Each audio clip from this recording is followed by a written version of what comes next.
মেসিকে দেখানোর নামে যুব ভারতীতে আজকে যা হলো, সত্যি ভারতের ইতিহাসে, ফুটবলের ইতিহাসে একটা লজ্জা। বাঙালি হিসেবে আমরা লজ্জিত। না মাঠে তাকে ঘিরে কারা রইল, মন্ত্রী শান্ত্রী তথাকথিত সেলিব্রিটিরা মেসিকে ঘিরে রইল। শুভশ্রীর মতন কোথাকার কোন নায়িকা দু পয়সার, তারা তাকে ঘিরে রইল। এরা ক টাকা দিয়ে টিকিট কেটেছে, সে পয়সা সেটা জানতে চায় কিন্তু মানুষ। আর যে মানুষগুলো হাজার হাজার টাকা খরচা করে টিকিট কেটেছে একবার তাদের প্রিয় নায়ককে দেখবার জন্য, তারা দেখতে পেল না। তার পরিণামে কি হলো? স্টেডিয়ামে ভাঙচুর, তছনছ। যে দৃশ্যগুলো আমরা আশেপাশের দেশে দেখে অভ্যস্ত, তা আজকে বাঙালি হিসেবে, ভারতীয় হিসেবে আমাদের সহ্য করতে হলো। এ লজ্জা। প্রশ্ন হচ্ছে, এর দায়টা কার? এর দায়টা কার? এর আগেও তো কলকাতার মাঠে আমরা দেখেছি মারাদোনা এসছে, মেসিও এর আগে এসছে, আরও অনেক বড় বড় রথি মহারথীরা এসছে। তাদের কি করা হয়েছে? মাঠের মধ্যে প্রথমে একটা হুট খোলা গাড়িতে করে সারাটা মাঠ ঘোরানো হয়েছে, তবে হেঁটেই পরিক্রমা করা হয়েছে। তাতে কি হয়েছে? চারিদিকের দর্শকরা যাতে দেখতে পারে। যুব ভারতী বড় একটি স্টেডিয়াম, প্রচুর দর্শক আসন সেখানে, তাহলে সবাই একবার চোখের দেখা দেখতে চায়। আমি মেসির ভক্ত নই, কিন্তু মেসি যেহেতু একজন সর্বভারতীয় বলার তো ভুল, সারা ওয়ার্ল্ডের একজন স্টার, তার একটা আলাদা ক্রাউড আছে, স্বাভাবিক। মানুষ পছন্দ করে বলেই ধার দেনা করে টিকিট কেটেছে। অবাক হচ্ছিলাম আমি, 10,000, 20,000, 30,000 টাকা দিয়ে একজন টিকিট কেটেছে, সেই টিকিটে কালোবাজারি হয়েছে। কারা এর দায়িত্বে ছিল? দর্শকরা কি বলছেন? মেসিকে দেখতে এলাম, শুভশ্রীকে দেখেছি 12,000 টাকায়। দর্শকরা দেখতে গেছিল, মেসিকে দেখে এসছে শুভশ্রীকে। কোন নেতা মন্ত্রী শান্তি তাদের পরিবারের লোকেরা সেলফি তুলছে। মাঠে যখন ঢুকছে তাকে ঘিরে রেখেছে কয়েকশো সাঙ্গপাঙ্গ। এরা কারা? এরা ক টাকাতে টিকিট কেটেছে?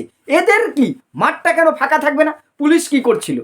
পুলিশ কি করতে পারে সেটা আমরা জানি, সেটা বললে আবার কেস হয়ে যাব। এদের তো কাজ অন্যরকম। যাই হোক, এই মিসম্যানেজমেন্ট, এর দায়টা কার? এই লজ্জা ভারতীয় ফুটবলের লজ্জা শুধু নয়, সারা ভারতের লজ্জা।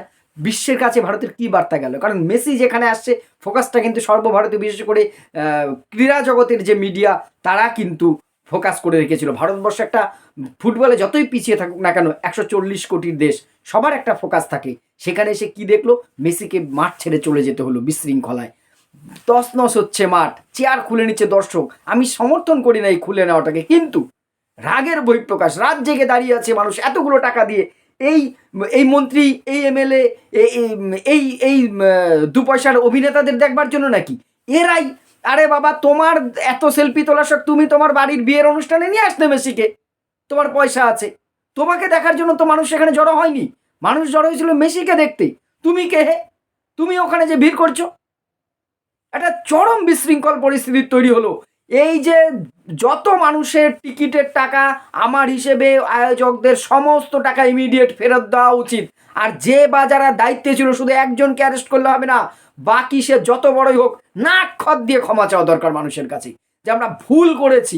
এই দায়িত্বে যারা ছিল, তারা যদি কোনো সরকারি পদাধিকারী হন, তাহলে তাদেরকে ইমিডিয়েট পথ থেকে সরানো উচিত। সে যে দল, যে মত, যে পথের হোক না কেন। কথায় বলে না, ছাগল দিয়ে অন্তত হাল চাষ হয় না, তাহলে মানুষ এত টাকা দিয়ে হালের বলদ কিনতো না বা ট্রাক্টর কিনতো না, দুটো ছাগল দিয়েই করতো। আজকে হয়েছে তাই অবস্থা। যে লজ্জা আমরা আজকে উপহার দেখলাম, এর দায় সত্যি খুব একটা কলঙ্কিত অধ্যায় হয়ে রইল আমাদের ক্রীড়া জগতে, আমাদের পশ্চিমবঙ্গের জন্য। কারা এরা? একটা এইটুকু ইভেন্টকে ম্যানেজমেন্ট করতে পারে না। দর্শক সারিবদ্ধ সুশৃঙ্খলভাবে ছিল, তারা গেছে, একবার মেসিকে পরিক্রমা করিয়ে একটু পায়ের জাগলারি দেখালেই মানুষ পাগল হয়ে যেত। মানুষ তো, প্রত্যেকটা দর্শক তো চাইনি মেসির সাথে আমরা সেলফি তুলবো।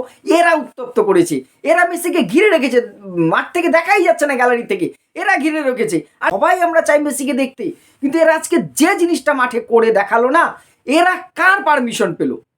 কারা এদের মাঠে ঢোকার অনুমতি দিল? পুলিশ প্রশাসন কি করছিল তখন? এরা, হ্যাঁ, তার সাথে থাকতে পারেন বিশিষ্ট মন্ত্রী, থাকতে পারেন অর্গানাইজারদের 2-1 থাকবেন, মেসেজ সিকিউরিটি থাকবেন, সেটা 2 জন, 5 জন, 10 জন, অন্তত কয়েকশো লোক দেখা গেল যেন ঘিরে রেখেছে।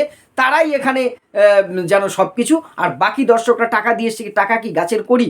আপনাদের মতো নেতা মন্ত্রী বা বড় ব্যবসায়ী নয়, সাধারণ মানুষ। আপনারা হয়তো সাধারণ মানুষের জ্বালাটা বুঝতে পারছেন না।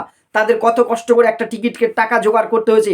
রাত জেগে মানুষ উত্তরবঙ্গ থেকে, ভিন রাজ্যের থেকে এসছে শুধুমাত্র একবার তাদের এই খেলার, তাদের স্বপ্নের নায়ককে দেখবার জন্য। আপনাদের এই বান্দরামো ত্যান্দ্রামো দেখার জন্য আসেনি, মাফ করবেন আমাকে। এই বান্দরামো ত্যান্দ্রামো দেখবার জন্য আপনাদের আসেনি। আজকে আপনারা যেটা করলেন, এরপরে পৃথিবীর কোনো বড় স্টার কলকাতার নাম শুনলে সে আসতে চাইবে? আপনারা যে নজির আজকে রাখলেন, সত্যি ধিক্কার জানাই অর্গানাইজারদের, এবং এদেরকে একদম কড়ায় গন্ডার, এবং স্টেডিয়ামের যা ক্ষতি হয়েছে, যে কটা মাঠের ভেতরে মেসিকে ঘিরে রেখেছিল তাদের সম্পত্তি ক্রোক করে হলেও এই ক্ষতিপূরণ নেওয়া উচিত। দর্শকদের কাছ থেকে নয়, সরকারি টাকা হয় না, সরকারি টাকা মানে আমার আপনার ট্যাক্সের টাকা। যে কটায় শুভশ্রী, শুধু একজনের মুখটা আমি চিনতে পারলাম, এরকম অনেক স্ত্রী ছিল, এই হতশ্রী শুভশ্রী যতগুলো ছিল, তাদের কাছ থেকে, যারা মেসিকে ঘিরে রেখেছিল তাদের কাছ থেকে টাকা আদায় করা হোক। এরা কারা? একজন মন্ত্রী থাকতে পারেন, তার পদাধিকার বলে তিনি থাকতে পারেন, একজন অর্গানাইজার থাকতে পারেন, যদি মাননীয় মুখ্যমন্ত্রী সেখানে আসতেন তিনি থাকতে পারেন। আমি রাজনীতির কথা এখানে বলতে আসিনি, কোনোদিন বলিও না, কিন্তু এরা কেন ভিড় করবে, কেন আজকে মাঠটাকে উত্তপ্ত করলো? এদের কাছ থেকে সমস্ত তথ্য চেয়ে অর্গানাইজার যারা আছে এবং যারা এই দুর্ঘটনাটা ঘটানোর মূলে রয়েছে তাদের কাছ থেকে সমস্ত টাকা উসুল করার দাবি জানাই আমি, অন্তত একজন সাধারণ নাগরিক হিসেবে। আর প্রত্যেকের টিকিটের মূল্য ফেরত দেওয়া হোক। আপনারা যে সম্মানটা নষ্ট করলেন আজকে পশ্চিমবাংলার, কলকাতাকে ফুটবলের মক্কা বলা হয়, যে মাথা হেট করলেন আজকে আপনারা, এ সম্মান তো আমরা ফিরে পাবো না। জানি না, বাংলা ফুটবলের রাজধানী বলা হতো, সব খেলার সেরা বাঙালির ফুটবল, কিন্তু আপনারা আজকে যে খেলাটা দেখালেন, লজ্জা, একরাশ ধিক্কার জানে আপনাদের, ঘৃণা ভরা ধিক্কার জানানো ছাড়া একজন বাঙালি হিসেবে আমার আর কিছু করার নেই। আপনাদের কি মনে হয় অবশ্যই কমেন্ট করে জানাবেন। ধন্যবাদ।